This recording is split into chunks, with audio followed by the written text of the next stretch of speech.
5 ఏళ్లలో గొప్పదాన్ని ఎవరినంటే నేనే అందంట. ఈయేలు అందంట, పిచ్చిదానా నువ్వే ఉంది, అసలు నేను లేకపోతే ఎవరికైనా ఏదైనా చూపించాలంటే నన్నే ఉపయోగిస్తారు, నేను లేకపోతే ఎవరు కూడా చూపు అది మార్గమే తెలీదు, కాబట్టి నేనే గొప్పదాన్ని అందండి ఈయేలు అందంట. పిచ్చి మొక్కలారా, అన్నేళ్ళ కంటే ఏది పెద్దది? అన్నేళ్ళ కంటే నేనే పెద్దదాన్ని, కాబట్టి మీరెంత వేస్ట్, నేనే ఉన్నా బాగా, నేనే బలమైన దాన్ని అని మధ్యలో ఏలు అందంట. ఈయేలు అందంట, బోరు ముగిండి ఉంగరం ఏలు పెట్టుకుంటారు, దేనికి పెట్టుకుంటారు కానీ ఎక్కువ దేనికి పెట్టుకుంటారు? పెళ్లికి దేనికి తొడుగుతారు? ఈ ఏలుగు తొడుగుతారు. అసలు నేను లేకపోతే బంగారమే నా దగ్గరికి వచ్చి వస్తుంది, మీరెంత ఆఫ్టర్గా అందంట. పాపం ఇది మౌనంగా నీరసమైపోయిందంట. నీరసమైపోయి దీన్ని చెప్పడానికి ఏమీ లేదు. చూడండి, ఇప్పుడు 10 మందిలో ఉండి మాస్టర్ దగ్గర ఇట్లా అన్నారు అనుకోండి, నవ్వుతారు లేదా? అది ఎలా అంటే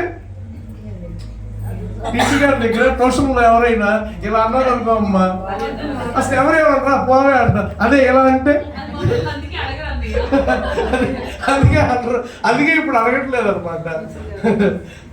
5 వరకు అట్లా అడిగేవాళ్ళు, ఇలా అడిగేవాళ్ళు సిగ్నల్. కాబట్టి దీనికి చెప్పుకోవడానికి ఏమీ లేదు అని పాపం బాధపడుతుందంట, ఏడుస్తుందంట. ఏడుస్తుంటే ఒక రోజు దేవుడు ఎందుకు ఏడుస్తున్నావు అన్నాడంట.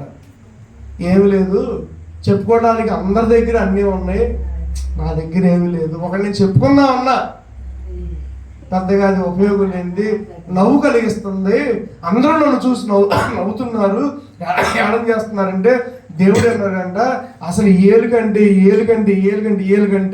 ఫస్ట్గా నాకు కనబడేది ఏలే అన్నాడంట. మనం దేవుడికి అలా పెట్టుకుంటావా? ఫస్ట్ దేవుడికి ఏది కనబడుతుంది? హల్లెలూయా, తప్పడు కూడా దేవుడు